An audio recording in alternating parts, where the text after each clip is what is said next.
बिस्मिल्लाहिर रहमानिर रहीम। हे समस्त मुसल्लीगण, हे समस्त परहेजगारगण, आज मोहम्मद शामीम आলী আমি আপনাদের সামনে যে আলোচনাটি নিয়ে আসলাম সেই আলোচনাটি করব সূরা তাহরিম থেকে। সূরা তাহরিম থেকে এর আমল ও ফজিলত থেকে আপনাদের সামনে এই আলোচনাটি করব। ইনশাআল্লাহ মনোযোগ সহকারে শুনবেন। এই আলোচনাটি শুনলে কি কি হতে পারে, কোন নিয়মে কি করলে কি হতে পারে, এই আলোচনাগুলো করব। বিশেষ করে আপনি ঋণ মুক্ত হতে পারছেন না, আপনি ঋণের দায়ে অনেক কষ্ট করছেন। এই ঋণ মুক্ত হবেন কিভাবে, কি করলে, এবং দেখা যায় কারো ঘুম হচ্ছে না। ঘুম হয় না কেন? এই সূরা তাহরিমা বা এই সূরা তাহরিম এর আমল ফজিলত যদি আপনারা নিয়মিত করতে পারেন তাহলে আপনাদের অনিদ্রা দূর হয়ে যাবে এবং সুনিদ্রা আপনাদের মধ্যে হাজির হবে।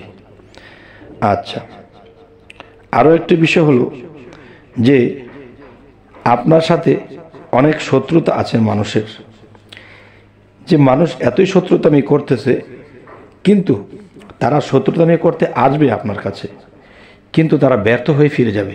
সুবহানাল্লাহ, আলহামদুলিল্লাহ, আল্লাহর সূরার মধ্যে আল্লাহ এই ক্ষমতাগুলো দিয়ে রেখেছে। আচ্ছা, তাহলে অবশ্যই এই আলোচনাগুলো মনোযোগ দিয়ে শুনবেন।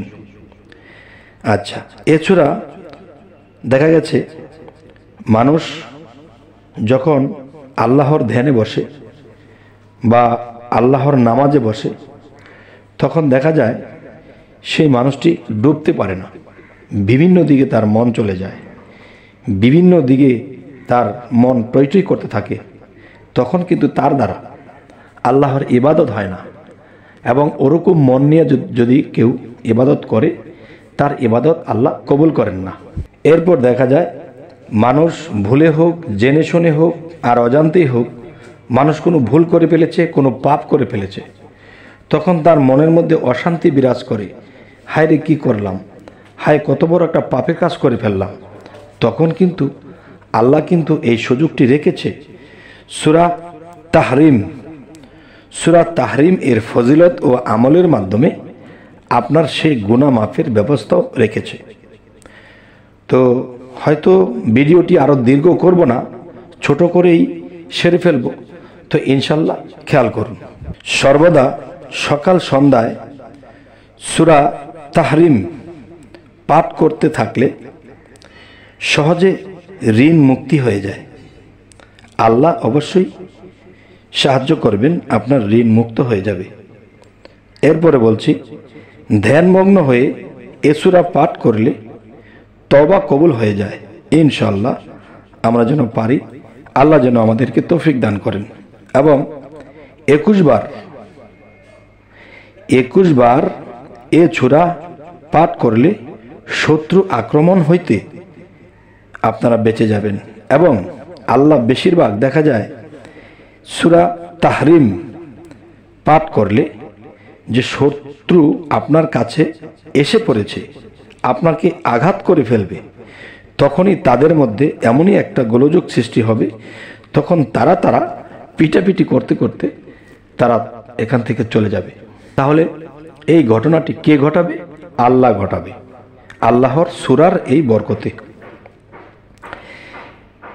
এবার আসি, এ সূরা পরে দম করলে, মানে এ সূরা পরে যখন আপনি নিঃশ্বাস পেটে ভরে রাখবেন, নিঃশ্বাস যখন পেটে ভরে রাখবেন যতক্ষণ পারেন, তখন দেখা যায় কি হবে, যে আপনার নিজের শরীরে যদি কোনো ব্যথা বেদনা থাকে, কঠিন বেদনা যা কোনো মতেই সারছে না, তখন নিজের মধ্যে যখন দম করবেন, এরপরে শ্বাসটা যখন গরম হয়ে গেছে ভিতরে, তখন সেই শ্বাসটাকে আপনার শরীরের মধ্যে একেবারে ফুটা হাতের মধ্যে দিয়ে শরীরটা মুছে দেবেন।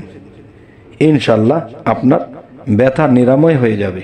এবার আসি যে সূরা তাহরিম এর আমল ও ফজিলতে আরও একটি কথা আছে।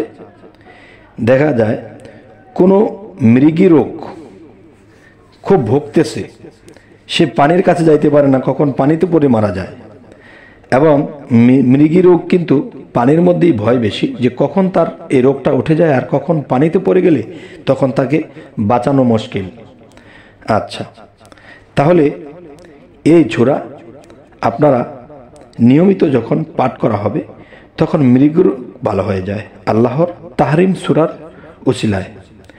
এবং নিদ্রা আসছে না, অনিদ্রায় ভুগছেন, চোখ মুখ কেমন হয়ে গেছে, ফ্যাকাশে হয়ে গেছে, খাওয়া খাদ্য হচ্ছে না, ঘুম আসছে না, কি যেন হয়েছে, তখন দেখা যায় এই অনিদ্রা ব্যক্তি সুনিদ্রা এসে যাবে যদি এই সূরাটি কমপক্ষে 21 বার পাঠ করতে পারে।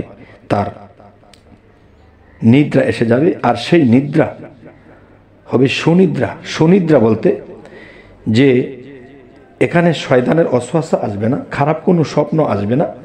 আপনি তখন এই সূরা পাঠ করে শুইলে আল্লাহর আগম নিগুম ভেদ রহস্য আপনার চোখে ভেসে উঠতে পারে। সুবহানাল্লাহ, আলহামদুলিল্লাহ।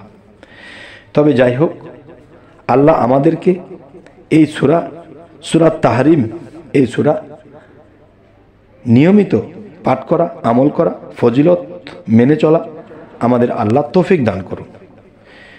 তবে আমাদের চ্যানেলের নাম হলো কষ্টের জীবন মুক্তি। আমাদের এই কষ্টের জীবন মুক্তি এই চ্যানেলটি যারা দেখছেন, যারা নতুন, অবশ্যই সাবস্ক্রাইব করে নেবেন, পরবর্তীতে যেন আপনাদেরকে ভালো ভালো আলোচনা পৌঁছে দিতে পারি। তো সকলেই ভালো থাকবেন। আল্লাহ হাফিজ।